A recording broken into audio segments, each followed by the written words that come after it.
On today's episode, I had the pleasure of sitting down with Zack Levesque, the Regional Vice President for Northpoint Bank, entrepreneur and thought leader based out of Providence, Rhode Island. Our conversation today dove deep into business philosophy. What are the cornerstones of Zack's leadership style? How does he motivate his sales professionals to continue to perform, make difficult decisions, and scale their business? We focused a lot on relationships. Real estate and sales is a lot about building relationships, putting other people first, but protecting your pre-existing commitments, whether that's with your family, business partners, and sometimes having difficult conversations or making difficult decisions that are necessary to put you in the position you want to be.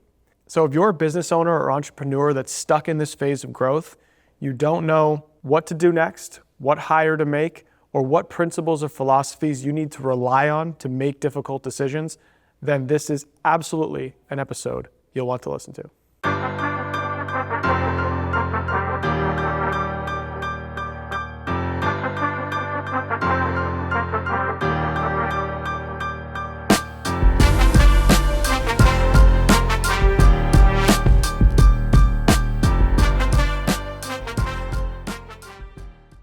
So please join me in welcoming Mr. Zack Levesque to the show. What's up? Nice to be here. Thanks for coming on. Yeah.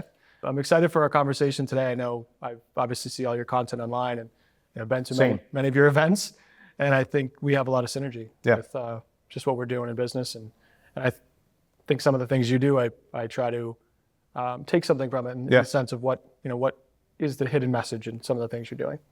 I know when we were talking before the show, we were talking a little bit about how you got into the position you are today. And you mentioned a few years ago, well, I'll say a few just to throw you the bone. Made me feel young, thanks. But a few years ago, you made the switch from sales into more of a manager sales development role. So talk me through a little bit about that if you could. Yeah, so I started in this industry in 2003, so don't do the math, whoever's watching. Had an origination position really up until 2008-9, where I became a sales manager. And then I don't know the specific month, but right around 2013, interest rates and the 10-year treasury just had a come to Jesus moment, and rates went up very dramatically in a short period of time. They went up so much during this 2 to 3 week period that I was forced to lay off half of our sales team, 9 originators. We had 17 at the time. And our business plan was primarily direct mail. So we would send mailers out to everybody all over the country, trying to gauge interest to potentially refinance. And the problem with that is as soon as rates go up, especially if they go up dramatically like they did in this 2013 period, nobody would call you because rates were higher than they currently had. So I had a little bit of an aha moment where we had to cut sales staff over 50%. And I wasn't originating at the time. I stepped away from originating right around 2012 so that I could manage and help grow the business of the people that I work with. But there were no refis. So our whole business plan being refinance was a little problematic. And the purchase market was probably still recovering at that point. So the purchase market was okay. This is 13, rates went up. Purchases aren't as affected, right? Sometimes there's a need. Sure. Sometimes there's more need to purchase, relocation, downsize, et cetera. So the purchase business was there. The problem was, it's not what we did. Right. We didn't market ourselves that way. We didn't sponsor realtor events. So I really just kind of sat down and really just did a full reconnaissance on what the purchase market looks like and how do we at least get into that business? What's the right move? Where do you apply resources? And the first step was to purchase leads rather than refinance direct mail leads. So there were online companies that sold purchase leads. You'd buy this information, call the people, and this was all new to us. Outgoing calls, obviously the people weren't calling in. Sure. And my sales staff at the time were shell-shocked, scared, and they were almost afraid to get on the phone because they didn't understand purchases. So at the time, I had a private office in the building, and everybody was a little gun-shy to get on the phone and call. And I made a decision, and I'll never forget, I was sitting there in my office, comfy private office. Sure. I said, you know what? I'm packing my stuff up and going onto the sales floor. So I moved everything out of my office. I sat right in the middle of the sales floor. Love it. I was surrounded by all the guys and girls, and I started hammering the phone. Day after day, 8 o'clock at night. Within 30 days, I had 3 purchase and sales contracts fully executed. They saw that, and that was the beginning of our renaissance into the purchase market. Wow. So I still remember that, it's over 10 years ago. It's like a Wolf of Wall Street moment. Yeah, listen, in any market, like the one thing about what we do is we have no control over interest rates and inventory. So, I'm a big book reader. I read all the time about how you can't worry about things you can't control, et cetera. You can only focus on what you can control. I could control my work ethic. I could control the culture of the sales floor. And that's why I did what I did. And I stayed out there for a year. It inspires the people around you. Maybe I wouldn't be in this industry if I didn't make that decision that day to get out of my office. So I know you talked a little about the market side of things for what inspired you, but was management something that always came natural to you? Or I want to get in your head a little bit when you're making that decision, because I know there's a lot of people out there who we talk a lot about on the show about making that decision that can change your trajectory. Mm-hmm. And for some people, they get hesitant about the unknown, whether it's taking a leadership position or just hiring someone for their business. When you were making that decision, what was the upside for you? What did you enjoy about potentially managing? You're talking about the specific decision to get out of that office, or just the management decision? Management decision to go from sales to jumping into the leadership role. Yeah, so I always felt like I was a strong salesperson. And I think no matter what industry you're in, if you're likable and you're good with people and you're a good communicator, as long as you know your product and you have an insane work ethic, like both of us do, sure, you're going to be a really good salesperson. So stepping away wasn't easy, but what I noticed in short order, especially as we started to develop purchase business, because developing purchase business is providing resources, relationships, providing value, spending time with referral partners. I realized that I was really good at building relationships right away when we pivoted. So really when we made that pivot to purchases, I kind of took a step back and said, I think I'm really good at creating relationships, and I'm definitely good at maintaining them. I'm going to help everybody around me build relationships, because to me, that was the best way to scale and grow. And it wasn't about me. I think if you look at like real leaders in any industry, real successful, humble, hardworking realtors, they get more joy out of helping others around them grow, because they know inherently that a rising tide, lifts all ships. I don't know if I said that right, but I think you nailed it. If we're all rowing together, we're all going to benefit. And Absolutely. The other piece is in 2015 and 16, when we started to scale business, I forgot about the money. I haven't thought about money in 10 years. Everybody has a lifestyle, and I have a 3-year-old son. Obviously, I need to make a living. But when you stop making it about money and W-2s, and when you focus on taking care of your employees and your clients, the money's going to come. A lot of people don't understand what it means to build and nurture relationships. What do you feel like, from your perspective, is one of the more important things you tell your sales force about building a relationship? Like, what does that mean to you to have a relationship in a business setting? So first of all, the relationship needs to be reciprocal, and it needs to be real. There's a lot of relationships out there, especially even between lenders and realtors, lenders, attorneys, whatever your referral source is, that aren't reciprocal. I think everybody has to be pushing for each other, branding for each other, helping each other, especially when it comes to transactions, which can be difficult, rowing together. Not all relationships that are producing are good relationships. I think that's another important thing. That's a great point. Just because you're getting a lot of business from somebody, if they don't respect you and they don't push you and they're not saying good things about you behind closed doors, you could close 8 or 10 transactions a month with that referral partner. That's not a good relationship. It's a really hard thing to recognize or do something about. Yeah, especially when you're building, it's hard to recognize and also make a stand and say, this isn't working for me. Yeah, and then what do you do once you recognize that? That's a hard conversation. Very hard, and I've had them. Yeah, and I would imagine when you had those conversations, how much stronger the relationship became when you, in most cases, of course, sometimes it doesn't align. It either repairs and gets better, or it goes away. Yep. And I think it makes you better to be able to have those conversations early on.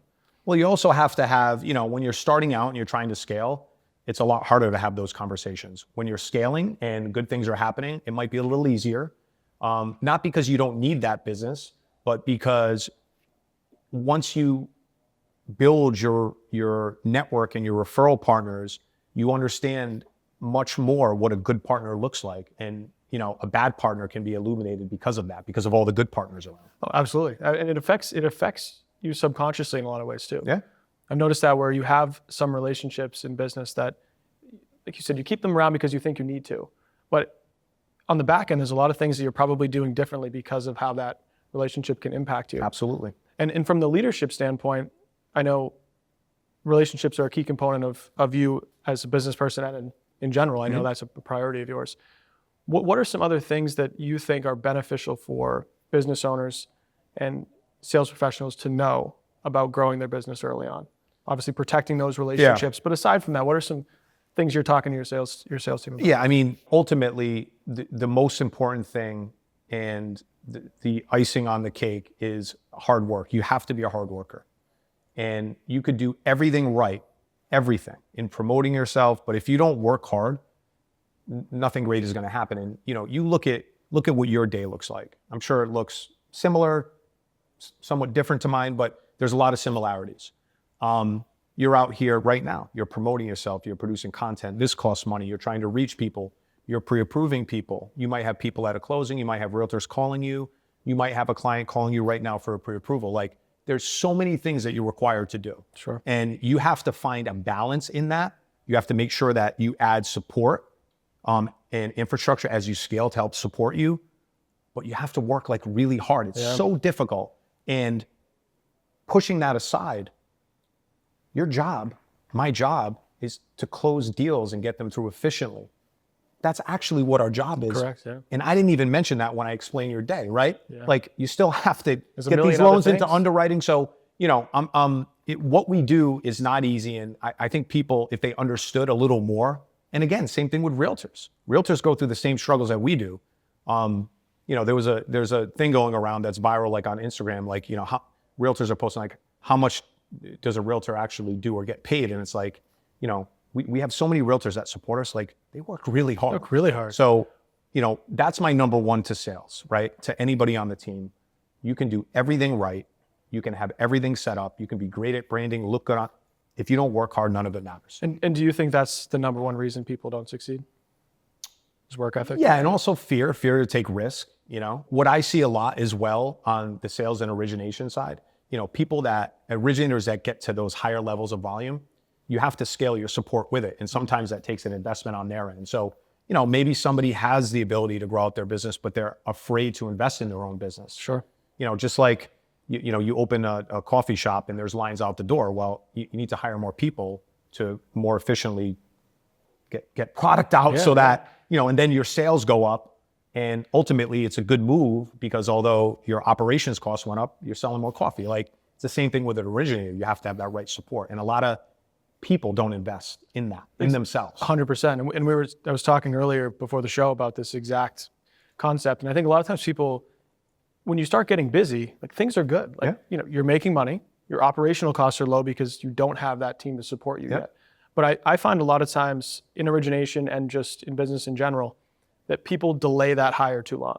They have the momentum, they have the business, they have the trust and the network, but they wait so long to hire that now their client experience, their service Maybe they lost a referral partner. Yeah, and I'm going to tell you, in my opinion, why that happens. I think it's hard for everybody to see their breaking point before it happens. I had one of our originators on the team just invested in himself to hire an assistant, and it's going to make a huge difference in his business. It's going to cost him a little money, but that's the only way that you scale. You look at these super teams and these super originators, they're their own company. Absolutely. They're not doing it alone. They can't. It's impossible. And when you're talking to someone about that breaking point, how do you help them figure out when it's the right time? Sometimes as with my position, so as a regional, I manage a couple of branches throughout the Northeast, but I also manage the Providence branch. So I work really directly with the Providence originators. A lot of times I'm a big advocate of taking the walk, with your coworkers, with your people on your team. So there's a lot of situations where I'll invest with them in their growth. So let's say you and I are working together and you're gun shy about hiring some support staff that's going to help you scale. Zach, it's whatever it costs a month. Sure. How about this? Let's share in the expense for the next 6 months. If that doesn't make a difference for you, we'll take it away. If it does, why don't you run with it? I bet they appreciate that support. Absolutely. Not just financially, but from somebody that invests in you gives you more confidence, regardless of what you do, especially if it's monetarily. And all that is, it's money, it's an investment, but that's a vote of confidence. That's hey, I'm going to help you for the first 6-8 months. Wait till you see the impact this is going to make. And guess what? Every single time it works. And what do you see as the challenges when they make that step? So someone identifies the breaking point, they bring on that hire. What have you seen as reasons? Like we're talking mortgage origination? In general, someone makes a hire for their company. It's a first of many. Delegating and letting go. And let's since we're mortgage guys, let's equate it to a mortgage.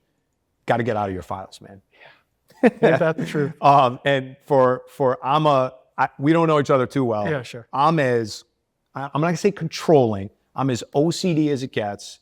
But once I learn to let go and delegate, my career changed, my life changed. And you have to do that as an originator. And any originators out there, get out of your files. That's the only way to scale. And getting out of your files doesn't mean not doing a good job or not knowing what's going on with your files. It's having somebody else pick up the slack. And they're in your files. Because we're sales guys, right? We need to be 100%. with referral partners at closings, talking to new clients. There's an operations and a sales. And everybody has their role. And it's really hard to pull yourself out, especially if you've been conditioned. Did you go through that personally? Absolutely. Yeah, absolutely. I mean, I learned. Everybody does. I learned from my father. Yeah. He was been in the business 35 years, and he was someone who stayed in front to back. We didn't even have Old school. He didn't have a processor. Yeah. He had an underwriter that would help process, but he would do everything. Yeah. So, I mean, granted, in the beginning, there's no better way to learn. Yep. But I think what I found is that it's not a lack of resources problem. Like, there are people who can help operationally. There is a hire. It's not necessarily the control problem. I think the solution is if you can build the systems to a point where you're confident that the same level of service will still be applied. The person you hire, you have trust in their ability to give the same service level that you would, and you create the systems and framework. The control piece, it's easier to give up than I think a lot of people think. Yeah, and I think they need to see it work with them stepping out of the process. And I like to equate it like this, especially if I'm having a conversation with somebody and they're not sure if they need support. Just because you might be able to do something better because of your experience doesn't mean that you should be doing it. Like, you look at CEOs, all these high-level people,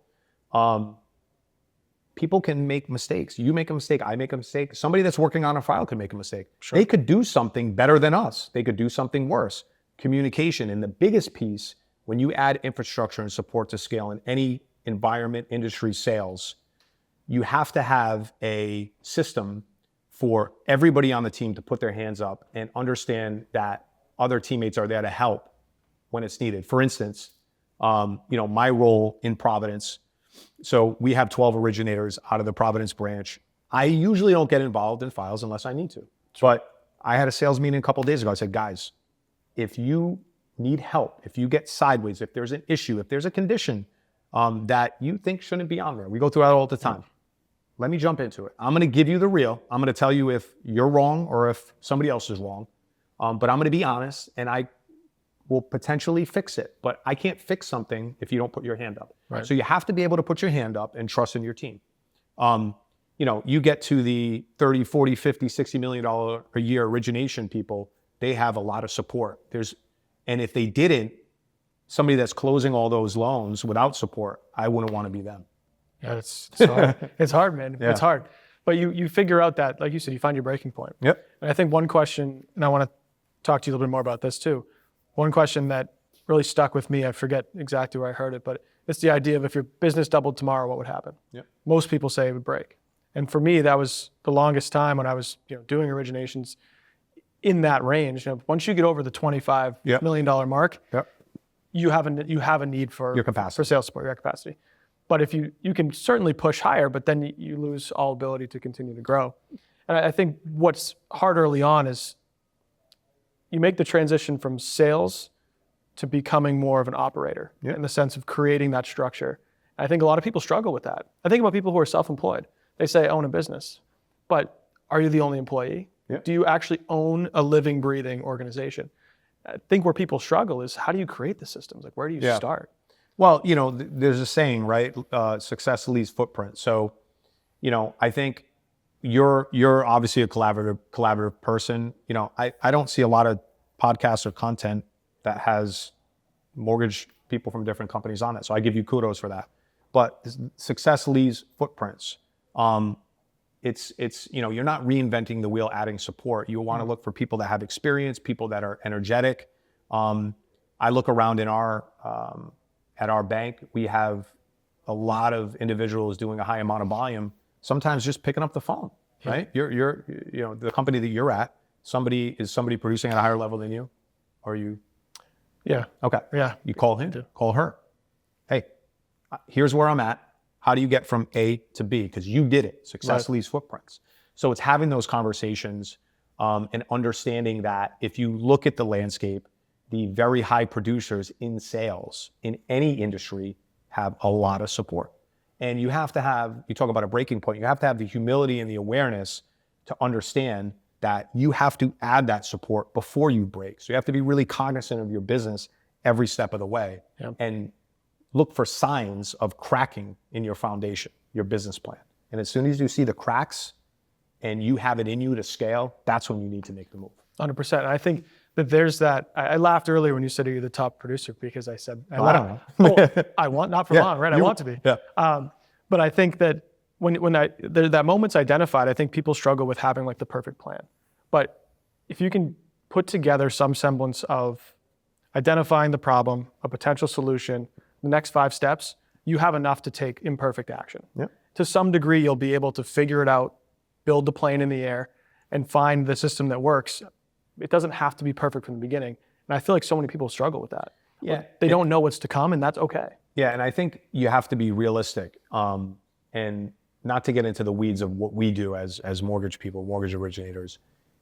With all the tech advances and AI, it's still not easy to close a mortgage loan. Like, think about that, Yeah, right? absolutely. There's a reason for that.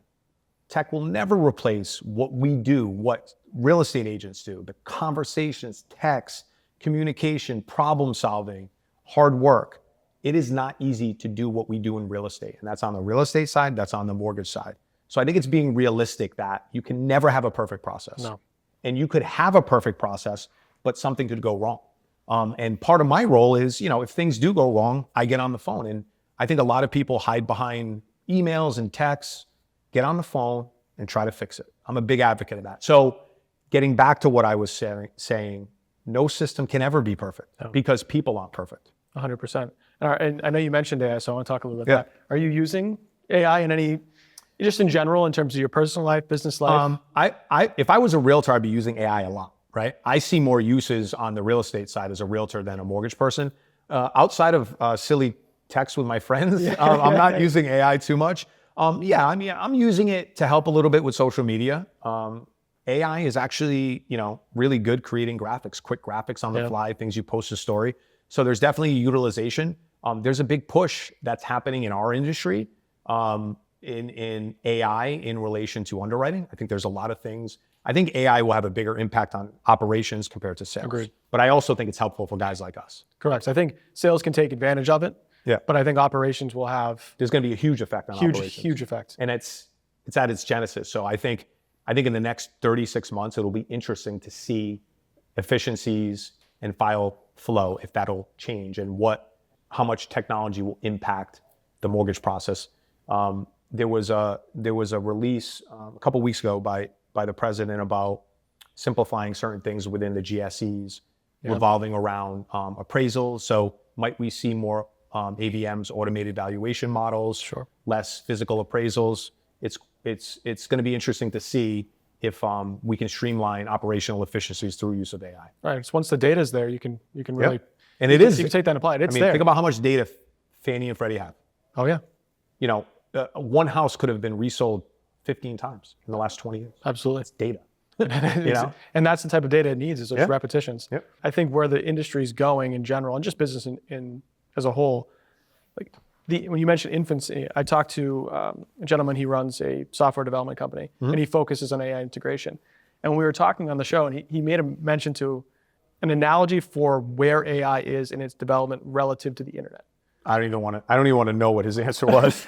Well, I'm gonna have to tell you. Yeah. But he it's said MySpace, right? Well, he said effectively AOL.com, excuse me. Yeah, correct. He said it's effectively, if the internet was created right around the 2000 range, 1990s, if the internet was 9 years old, it'd be 2009. Yep. So it's where the internet was in 2009. It's dial-up. And we're not even close. It could even be earlier than that. He's probably smarter than me when it comes to AI and tech. But I think, you see these valuations of Elon Musk is starting, his AI, XAI, I think it's called, Yep. and OpenAI, these valuations, these companies go public and they're the top 10 market cap in Enormous. the world, Yeah, just enormous. like that, right? There's a reason for that. Valuations just don't come out of thin air. So it'll be interesting to see what happens with AI, and hopefully it's not robots doing podcasts in 5 I hope years. not. Some of it's and we're shooting, we're shooting is robot originator. it might. It's scary. Some of the stuff that comes out now, it's hard to tell. Well, it's funny. You know that Will Smith video? I mean, movie. iRobot. That movie I'll have was to watch like it. so ahead of its time, and it's like, oh my god. Some of the But stuff. yeah, it'll be interesting to see. But like people that ask me about that AI, I know how all the things required to close a loan and all the parties involved, attorneys, realtors, appraisers, operations, us. I can't see how technology could ever replace that. I just can't. And it's the intangibles. Yeah. The trust factor, the ability to have human connection. Yep. And I think that's now Experience. 100%. I think that's now more than ever what's most important. Even Yeah. on social media, Yep. you can spend all the money in the world on a professional video. It could be shot, with the highest quality cameras, highest quality, video design, but it doesn't perform as well as you just jumping on your phone in the car talking about a thought you had that morning. I agree. And there's actually a big push behind that where people just want to see natural stuff. Absolutely. on, And I look at even just what I watch on social media. Like if I see someone's video professionally edited, which shame on me because that's some of the ones I use, Yeah. but I scroll past it. Yeah. Because I want to see what's this person actually thinking? Yeah, and you know what? There's a lot of research, you and I don't have time to do all this research on what is and isn't interesting on social media, but I think of it just like a billboard, right? The attention span of the human race is probably the least amount it's ever, the attention span is nothing. And Like you said, scroll 2 seconds, 3 seconds, 3 seconds. if you even get that much time. Hey, I'm Zack from Northpoint Bank. Go on. You know what I mean? You guys want to save money? They'll stay. Right. Right? That hook is so important. Yeah. That hook is so important. And how are you, from the leadership standpoint, how are you helping people navigate grabbing people's attention? It's a challenge for me because I've been, I do live TV with Roadshow, so I'm very comfortable and familiar shooting content. I've been doing it for a while. Some people are just uncomfortable with it. So I think somebody from an outside lens could look at, us locally and me, how we promote, and a lot of the content is me. That's not necessarily by design, it's by necessity. I'm trying at all times to prop people up and to coach people and to help people get comfortable with promoting themselves. But some people just aren't comfortable with it. What do you think the fear is? Caring what people think. You ever read the 4 What's your Agreements? take on that? I don't want to sit here and say I don't care what anybody yeah, thinks, yeah. because that almost sounds like cocky, but I actually don't care what anybody Yeah. thinks. It's a couple of my favorite books, 4 Agreements, like Alchemists, talk about everybody's, you woke up and you put your clothes on and you looked at today completely differently than I do. You're thinking different things while you're sitting here. Like you're in your own dream, you're living your own life. Nothing anybody else does is because of you. That's like one of the teachings. So if somebody does something really terrible to me, it's actually not because of me. They might have reacted, but that's something going on in their head. So I like to think about that and conceptualize anything that I do based around that premise that I don't take anything personal. That's one of the 4 Agreements. So not taking things personally and not worrying about what others think. I'm a married man. I have a 3.5-year-old son. I have a lot of responsibility, but I'm a good person. I'm a God-fearing man. I'm very moral. I work really hard. And if anybody thinks otherwise or even projects it or talks about it, that just doesn't affect me. Maybe I went off on a little bit of a tangent, but No, it's that's relevant. why, I'm very confident in promoting myself because it's authentic. I think that's the key, actually. That is. If I'm here saying all the things that I just said, they're true. That's authentic. Sure. And I think people realize that. And you got to really find your voice. And I guess that's probably my advice to anybody that's either not promoting yourselves or afraid. Be authentic. 100%. Sometimes it's hard for people. It is hard, but I think once you understand what you just said a moment ago, it's like people will create their own reality no matter what words you choose, tonality you choose to say it in. Their preconceived notions and beliefs are going to impact how they view you no matter what you say or do, whether it's right or wrong. It's almost predetermined. And you, right? Correct. Yeah, you can't. I met change many that. people that said, "Oh, I thought you were, going to be so serious and formal." And I'm a serious person, but Sure. I'm a jokester. Sure. That always surprises people. I'm like, I really don't take myself that seriously. Oh, and I'm just very serious about my career. which is authentic. And that's, I think a lot of the people who are in, similar leadership type roles, the ones who are able to enjoy it. Yeah. When you're putting yourself out publicly, you have to accept that, because if you don't, it'll torture you. Yes, that's the role. Are you familiar with Simon Sinek? Not incredibly, but He's a public speaker. He's written a couple books. There's probably 20 books that I love. And some books, crazy as it sounds, I haven't finished because maybe they didn't keep my attention, but I've always isolated like nuggets that have stuck with me. And there's a book that he wrote, and I would say it was probably top 3 impactful books related to leadership kind of in my growth. And it's called Leaders Eat Last. And it's a really strong saying, and it's true. And I think the best leaders kind of follow that premise. So the abstract of the book is, it's nonfiction, obviously. He goes overseas, I forgot where, and he's there to support the military, and he's a very inspirational speaker. And the day that he gets there, he's eating with all the military personnel, and I think it's probably like buffet style. And he's talking to the commanding officer, and he's at the table, and everybody's up and they're eating. And Simon's like, "Hey, you gonna go up and get something to eat?" And the general, I think it was a general or a major, he said, "No, I'm just, my guys eat first, and then I'm gonna go up when they're all done." And he looked at him and he said, "Oh, is that like a military thing?" He goes, "No." He goes, "Is that anywhere?" He goes, "No, that's what's done." He goes, "It's not just me." He goes, "In the military, every single commanding officer eats last." And it's a very simple thing if you think about it, but it's super impactful. And if your team feels that you really aren't just there for you and you're there to help them grow, that's when great things happen. So I think keeping that thought pattern throughout your life as you scale, and in my opinion, as you scale, as you grow, you should become more humble. And I've always challenged myself to get more humble, especially when great things happen. And a lot of people go the opposite way with that, and then things can come crashing down. And that's a challenge. Sometimes it's not easy to be humble. Sometimes something great, you have a great month and you're like, "Wow, I'm the best." Take a step back. I worked hard. I had a lot of support. Absolutely. I didn't do this alone. You got to change your thought pattern. absolutely. And I think even in that, for that last point you mentioned, I think it's also a matter of what you're comparing your success to, whether it's other people or your own personal growth metrics. And I'm someone who, there's no ceiling, right? I think some people set artificial ceilings of, I want to do X amount of volume or X amount of numbers. It's correlated to numbers. But I think when you have a vision of continual growth, yes, you're sure satisfied of your accomplishments, you're proud of yourself, but you know that that's just another step in the journey towards where you want to be.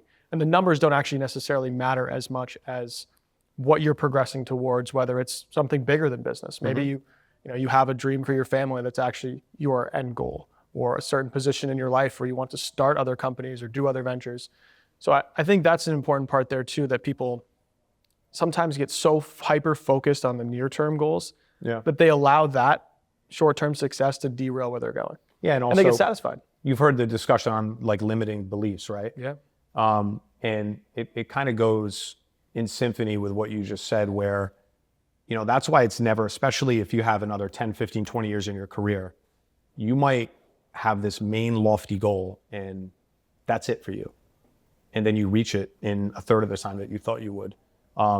That's a limiting belief. You have to be confident and set goals that are achievable, but also at my age and your age in your career, I don't know what the end game is. Sure. I just want to keep growing, keep getting better as a person, and I talk a lot about life balance, especially when it comes to people that I work with or people that are important in my life.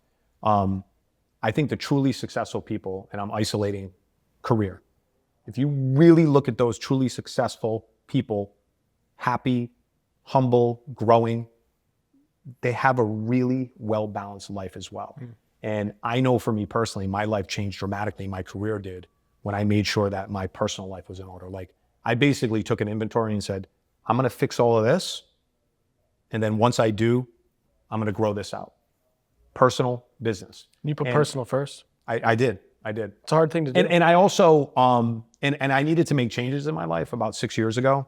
I didn't do it because I wanted to make more money or it was a decision that I made because I wanted my personal life my relationships to be better. But I also knew that once that foundation was laid, everything would work out on my business life. But, I think for people out there listening, if you have these goals, lofty goals, balance, you want all these things in your life.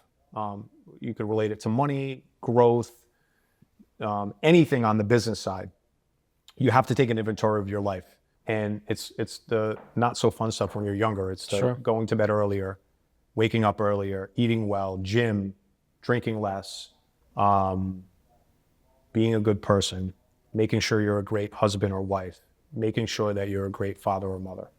And once I really got all that in place, my life changed dramatically. And it really changed when I had a son, about 3.5 years ago.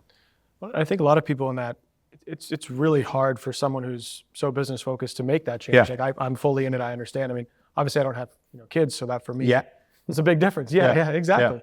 But I think when you're looking at that balance, I think a lot of times people get stuck in the idea of like there's not enough time. Yeah, that's completely false. Completely false. So, and I'll speak on that because you don't have a child, please, right? From your perspective. And there's a huge misconception.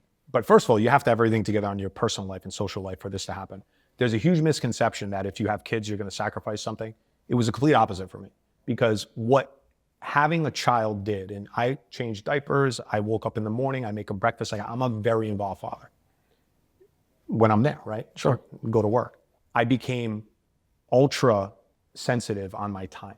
And I made sure that at all times I was effective and I wasn't wasting time. And I think I don't know if every individual becomes a better person when they have children. Some do, some don't, I guess. Sure. I became a better person. It forced me to because I wanted to be there. So if I'm at work and it's 3:30, I just want to get home to my son. Now, somebody emails me or talks to me, Zach, I need help on this. Sorry, I got to go see my son. No, it doesn't mean that. Right. It just means being intentional with your time, not wasting time, and also physically is important too. You got to take care of yourself. Yeah. I'm not a big drinker these days. A couple drinks a month, a week, whatever it is. Sure. I don't see the utility in it. No. And as you get older, you don't feel the same. And when you have a young child, maybe you're up at night. Those things affect you more. So I think for anybody out there kind of looking for that magic bullet to blow up your career, it starts at home. It really does. It's a great perspective. And going through, just from where I am now, you have to recognize that there's some level of selfishness that you have to put on yourself and your family. Yep. That's difficult because business comes first for a lot of people early on. And it has to build something off the ground. But at some point, you have to be able to discern what deserves your time intentionally. Because the idea that there's not enough time, the point you just made a moment ago is really valid. From a lot of the things I've been talking about on the podcast, for those who listen, they know this is a point we hone in on. It's not that there's not enough time, but it's how you're using the time. How effective are you when you're doing a task? How present are you when you're with your family? That's a big one for me. Put your phone away. I put my phone away when I get home. And you have to. Have to. I've actually thrown my phone in the back of my SUV and just left it there when I got home a couple nights because I'm like, I don't need the temptation. That's awesome. And it gets back to relationships, right? So you talk about time and not having enough time or people being understanding of your time.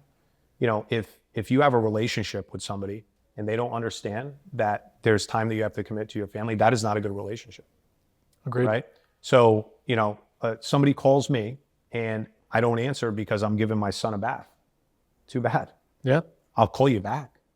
Sure. We're not, and listen, I take very seriously what I do. And, people buying homes and money online, it's super serious. Sure. But it's not arms and legs things can wait a couple minutes. We're not heart surgeons. Absolutely. Thank it's God. Important, but a referral partner and people should understand that. But as you said earlier, the right business partners. Correct. Because you're aligned and that's a good relationship. Oh, I get it. I have kids. Zach, call me whenever you can. Good relationship. Sure.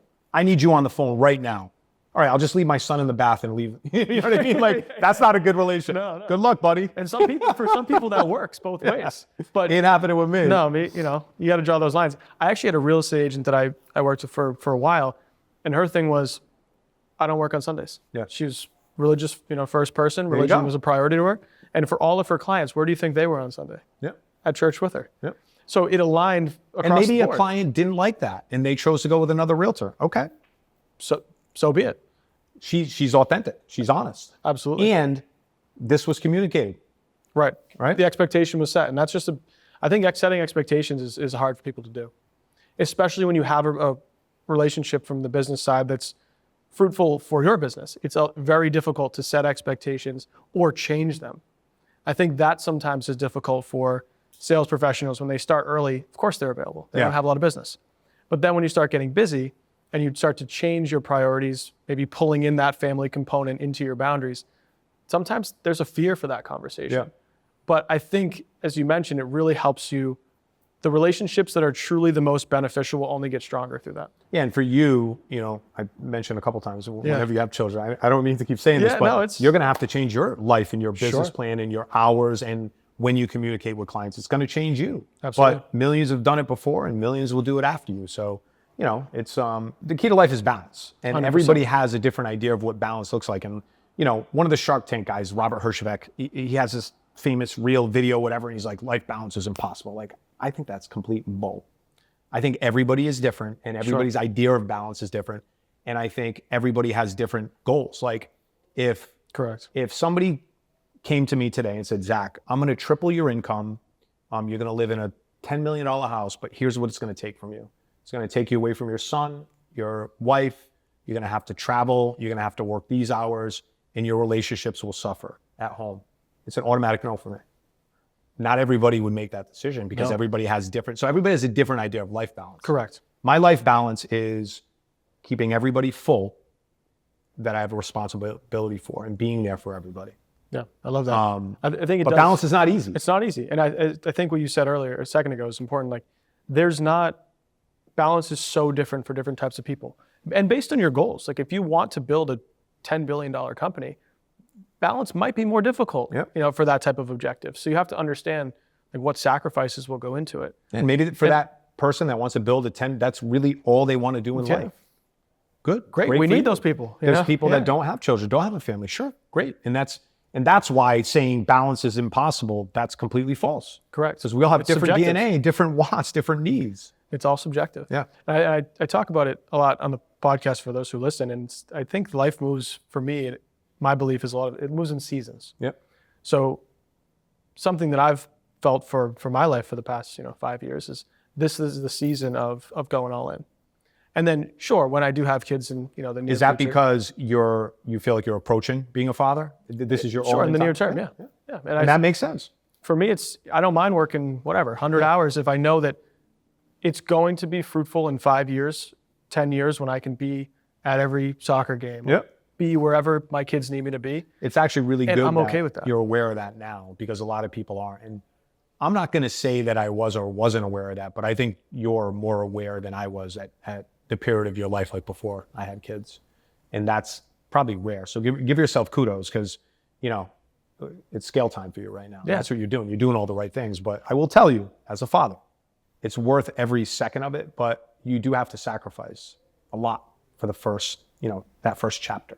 Yeah. It's worth it, but sure. You're going to have to pivot and change a lot of things about your business, but that's where support comes in. Right. Right. So you need people to pick up the slack if you need them to. 100%. And I think recognizing that, it's important to recognize where you are in the trajectory because it changes the decisions you make today. For me, if I didn't have that recognition, and I guess it's also a function of how I operate, but if I didn't understand that that's where I'm planning to get to in the next few years, that this is my time to lock it in, put all the effort into the business, and unfortunately things suffer, right? Yeah. Your relationships on the personal side are inevitably going to suffer if you're putting all your heart into your business. But understanding that it's a season that's the season I'm in, the people who are closest to me understand that. They know that how important this is to me to accomplish. Yep. And because I understand that from my side, from the business lens, I will make decisions faster than I wouldn't have made if I thought this was a 20-year career, that I would work this hard. Yeah, and you're also laying the foundations now for the next chapter, the next season, which is, you're laying the foundation financially. So all the steps that you're going through are only going to benefit you and hopefully new members of your family down the line. That's the key. That's why it's so important. And it's good that you're you're recognizing that because, having more responsibility on a personal level is not the easiest, right? No, it's not. It's not just you, Especially not business just your owners. fiance, right? Correct. Yeah. Yeah. There's another mouth to feed. So Absolutely. you got to make hay, right? Yeah. It's your time to make hay. But I can already, I can tell by our conversation too, you're not a money guy. And I think I like talking about that because I think people have that perception that the high producers, the hard workers, especially in our business, I don't know any of them that are driven by money. They want to get better. They want to help more clients. They're competitive. They see people around them in different companies. And with themselves. Yeah. Yeah. And with themselves. And you hit a certain plateau and you reach for more and you reach for more and you build that infrastructure. So if it's not money, what do you think truly drives motivation? Mine personally, right now it's my family, and those that are important to me around me.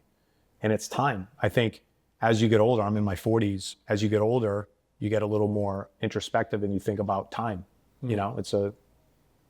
Time's ticking away as you get older. Hopefully I'm here for another 60 years, but it's not about me anymore. My legacy is my son. So because of that, money plays into it because you need to finance your life. Sure. But, my hard work and grind, and I still grind, I'm trying to create a life and resources that allow me to have more time with my family, to be able to jump on the plane and go on that vacation. I'm a big skier, to go up north, ski for a couple of days. It's good snow this year too. Yeah, great snow. I mean, it costs money to do that. Sure. You need money, but it's more, I guess, there's a saying, actually Elon Musk said the most important commodity in the world is time. That's absolutely true. None of us know how much we have left.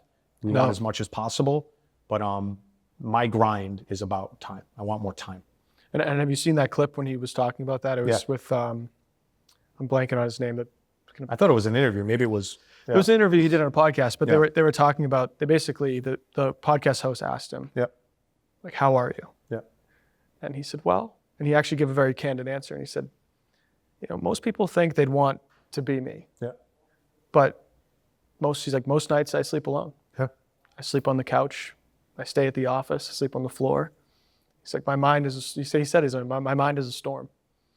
So I think sometimes people attach themselves to like external motivations that in the end might not always be truth. Yeah, maybe he's not happy. And, obviously Elon has a very different mind. Sure. He's absolutely maybe the smartest person ever in the world he'll go down as. But I also, I know money doesn't motivate him. He doesn't care about that. No, he cares about changing the world. He wants to change the world. And, as, like I said before, as you get older, money just becomes less and less important, And we were talking actually in an earlier episode with a good friend of mine, and he was talking about the idea of money. And we were going deep into the concept of like, what does it mean to you? And he had an interesting perspective. And he said, it's never been about the dollar figure. It's about, the money will always come, but it's about the size of the problem you solve. Mm-hmm. The bigger the problem you solve, the more people you help and impact, the more money will come, which I think is a really interesting perspective. Because especially in our field, the better you can solve problems, the more value you can bring to your clients, your business partners, then inevitably, the more revenue you'll generate. Because that starts to spread through just referral networking, right? People have a great experience with you. And people want to work with good people. People want to work with good people. Do you ever read the 7 Spiritual Laws of Success? No. Deepak Chopra. So he talks about abundance, like giving in abundance. And basically one of the main teachings is, to get, you got to give first. Give abundantly and the universe will return it tenfold. That's like one of the teachings there. And that's always resonated with me. And when you look at people that I look up to in the business world, not even in the mortgage world, I think recently Michael Dell gave away, I don't know, billion, like those are the leaders that you should emulate. Yeah. Give abundantly. If I'm a billionaire, I'm going to give a lot of money to charity. And I think no matter how much money you make, giving back, giving before you're receiving is important. And I think the universe repays you. It's karma. 100%. It works in a cycle. Yeah. It's reciprocal. And from meeting someone in the business setting, you can tell pretty fast if they're genuine about that. Yeah, absolutely. And I'm sure in your position being as, promoting as much as you are online and social media, there's people who come to you and all they're doing is asking, hey, can you give me this? Can I get this from you? It's never, hey, what can I do for you? Yeah. What do you need today, Zach? Yeah, exactly. There was a meme actually that went out and it was a picture of a loan officer and it said, it's always how are rates, not how's the loan officer, which I thought was funny, but it's true. You can get that genuine What's the 10-year doing today? Exactly. No, that was a good one. And I want to talk a little bit about some evolution in your life, because I know we were talking earlier, and of course you mentioned your kid changed your life, changed your perspective. As a leader, I'd imagine your perspective changed, going from sales, 10 years or so ago to where you are now. What's different in terms of how you think? I think I always felt like I was a leader, but as my career started to evolve, when I actually became more of a leader, especially at the bank now, you think it would be easier, but it's harder, because everything you say and do is there's an impact. What I've learned, and I've been on the regional vice president level about a year and a half, every detail matters, especially in what we do. I'm an individual that's not afraid to say that I have mentors. I have mentors. I don't know if you have a mentor or mentors. I have a spiritual mentor, I call him, somebody that's had a big impact on my life. I have had business mentors, probably 3 or 4 throughout my lifetime. And one of my mentors recently kind of took me to school on a couple of things. And what I noticed about him, he's up here. He's not even in the motors industry. Can't even see him. Yeah. And we had a call scheduled, and I called him at like 11:02, and he's like, why didn't you call me at 11? And I thought he was like kidding. He's like, I'm like, you kidding? He goes, no, like you told me to call at 11. Details matter. And if you're gonna say that you're gonna do something, do it. And don't say that you're gonna do something if you're not 100% sure that you can. So I've learned to be very to the point, and very detail oriented when it comes to my time, other people's time. And the little things matter, and people notice and remember everything. So to be a great leader, to your point before, my job is not just to lead blindly. I need to take information in and then make decisions. And my information needs to come from the people that I support. So a leader has a different role. It doesn't mean I make all the decisions. And actually, you ever see Masterclass? It's like an online. Oh yeah. Okay. Yeah. So I purchased the Navy SEAL Mastermind. It's like the leadership. It's actually really cool. I'm about an hour into it. And there was a saying one of the master sergeants said, and he said, you're never too senior to be wrong or too junior to be right. And that stuck with me. Just because you're a leader doesn't mean you're right. Correct. And a really bad leader has that mindset that it's their decision, they're gonna make it, and they're not gonna take any outside information in. You have to have as much information from your team as you can before you make a decision. And really good leadership, they call it servant leadership, that's what's required. You're there to help people. You're there to lead. That's a facet of it, but that's not the only thing that you're supposed to do. I think as you're in that spot, if your employees, your team doesn't know that that's how you go about business, they might not be thinking in the mindset that's even open to seeing opportunity. Correct. For improvement. Yeah, they have to know that their perspective is appreciated. And, as a leader, it's my job to be honest. Everything that somebody says or suggests isn't necessarily the right thing to do for the collective good. But the best way to make a decision is to get as much information as possible. Absolutely. You probably would love that masterclass on Navy SEAL. I'm a little bit through it, but I think it's like 8 retired, like high-level Navy SEALs, and they apply it to leadership and business, and there's some very, very interesting. It's right cool. up my alley. Yeah, I love the David Goggins series. Yeah, so. yeah, can't hurt me. These guys are like, they do a really good job of relating it to business and strategies.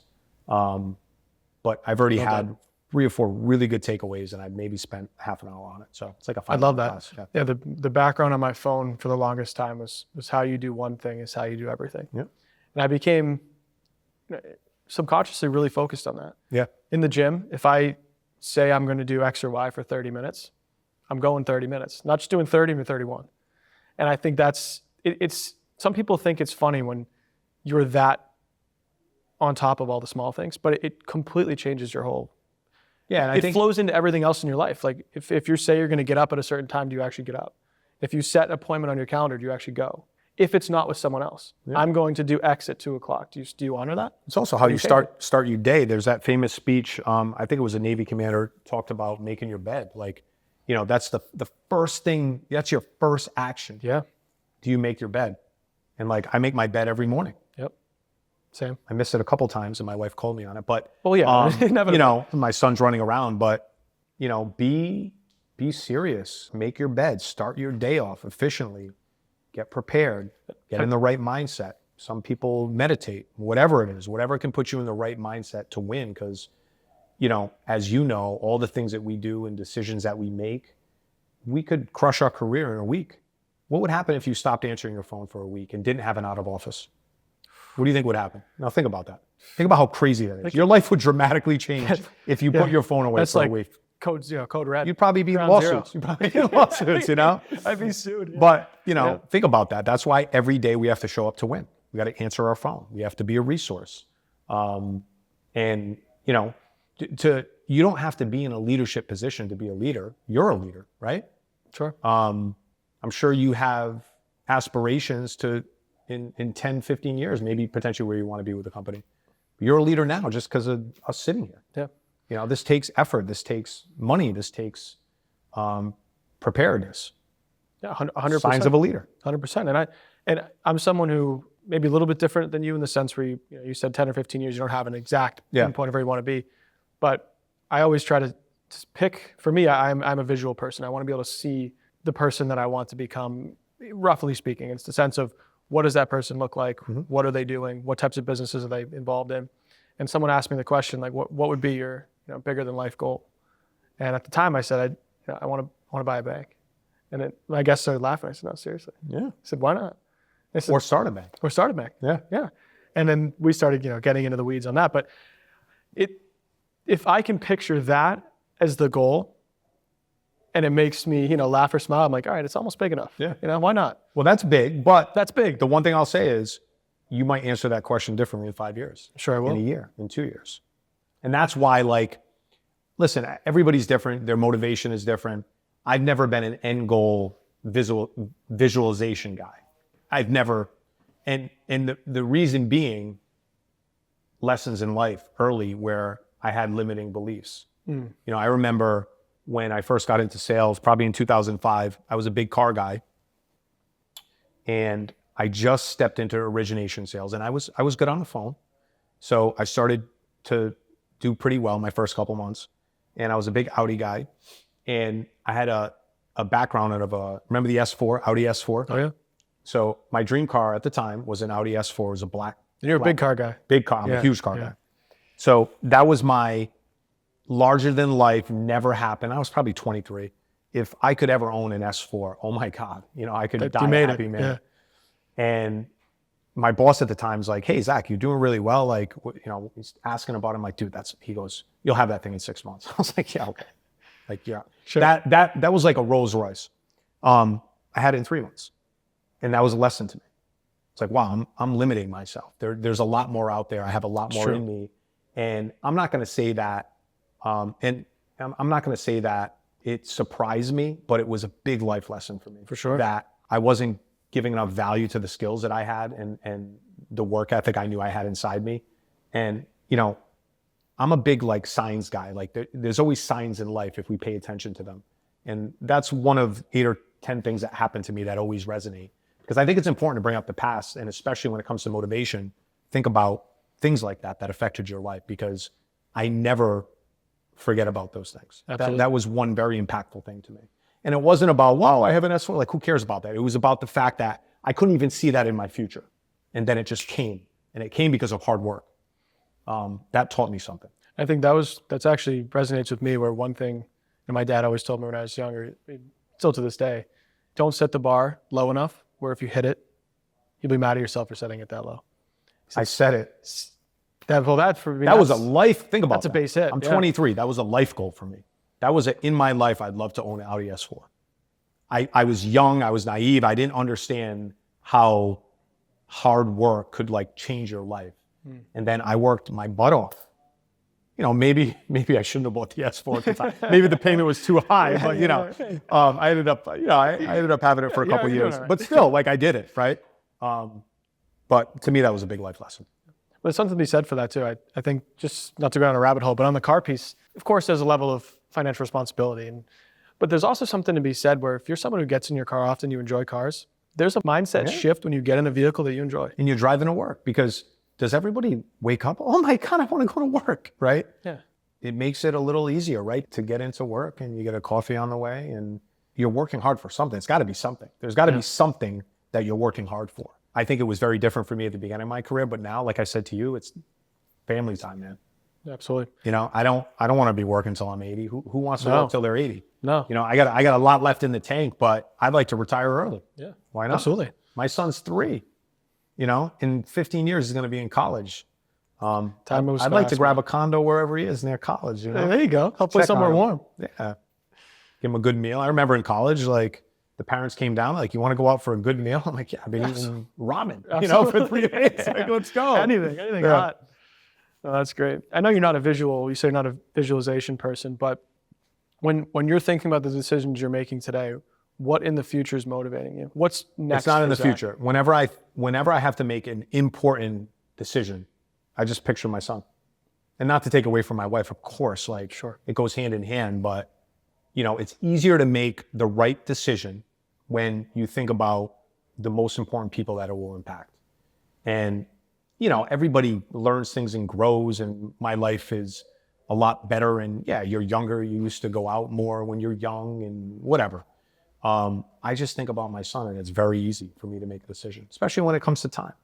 You know, there's a lot that we have to go to networking events, and there was a friend of mine that had a networking party or whatever on like a Friday night. I'm like, yeah, I can't go. It's like, what do you mean? I'm like, it's family time, man. Yeah. And he kind of like didn't get it, and I'm like, buddy, I'm sorry, but like me missing an event, is that really a big impact on you? Sure. You know, Friday to Sunday, I'm with my family. And I'm happy with that. And I'll proudly say that. And, you know, things happen. Friends get together and there's a batch. But unless it's like super important, I'm not missing out on things. Priorities. Yeah, we work so hard. I mean, Monday through Friday. You got to be able You know, to even enjoy it. today, like went into the office, shooting a podcast. I got to go back to the office. An individual on my team, Justin, has a charity basketball tournament tonight. Police first. You're not playing. Teachers. No. Hey, I'm the MC. I'm on the mic, but I'll be there till 9:30 tonight. Left my house at 8. I'm not complaining, but you can't do that every day. No, you got to. And that goes about setting boundaries. So that person that threw the event, he's an attorney. I won't mention his name. He was kind of mad, and I'm like, I'm sorry, dude. Yeah. You want to get lunch next week? I don't know. Like, do you miss me? What do you want to do? Right. But That's important. It's that didn't affect my life. It's not like I didn't see a couple people that we work with and I'm never going to talk to Zack again. It's not that serious. No, it's not. And you would think that if they align with you on their beliefs, that they would understand that. Yeah. Well, I know we're getting towards the end of time here, but it's been awesome having you on. Appreciate it. Great conversation. Yeah, enjoyed the conversation. I always like to end the show, and I know you made multiple references throughout. Yep. I know you're big into personal development, reading books, and looking for some other resources there. So I want to end the show with asking you, I know it's a loaded question. Yep. As someone who might have a big bookshelf, it's tough to ask this question. But what would be your recommendations for your top 3 most impactful books you've read in your life? So the first thing I'll say is, personally, my life changed when I started reading books. And that didn't happen until much later in my life. I wish I did it earlier in my life. I just read the Cliff Notes in college, Sure. skipped steps. My life changed dramatically. And I think book recommendations are tough because everybody thinks differently. I'm more introspective. I think about life, and as I get older, I think about time. So I like a lot of abstract books, some fictional, mostly fictional. The first book, though, would be, you mentioned it prior, Can't Hurt Me, David Goggins. That is I'm going to run through a wall. Nobody can stop me. I'm motivated. That is pump your chest and get to work. That's an important book. Love that book. Second would be The Alchemist. The Alchemist is super abstract, introspective. It's simple fictional story that has huge impact and deepness for me and resonated. And I learned a lot. And actually, I have a list of daily affirmations kind of on a note on my iPhone that I read every morning. And it's from those 3 favorite books. Like I basically paraphrase them. Alchemist, it's a little odd, I guess. And not everybody I think it would resonate with, but for me, super personal, and it changed my life dramatically. And the last book, probably my favorite, is The 4 Agreements. It talks about, Toltec wisdom and how the best way to look at your life, teachings about looking forward, never looking back, realizing that you shouldn't take anything personal that anybody does, because everybody is essentially in their own dream. You're in your own dream. You're creating your own life and dream right now. So not taking anything personal and just really doing your best in every situation. Again, simple book. I probably read it 10 times. And anytime I get a little off and maybe I'm starting to dwell on past issues, I pick that book up and it helps me. I love that. I think sometimes doubling down on the small things are sometimes the It most is important. It's the little In things. business and life. Absolutely. Well, thanks again for coming on. Yeah, it's great. Appreciate Great it. convo. Likewise. All right, man.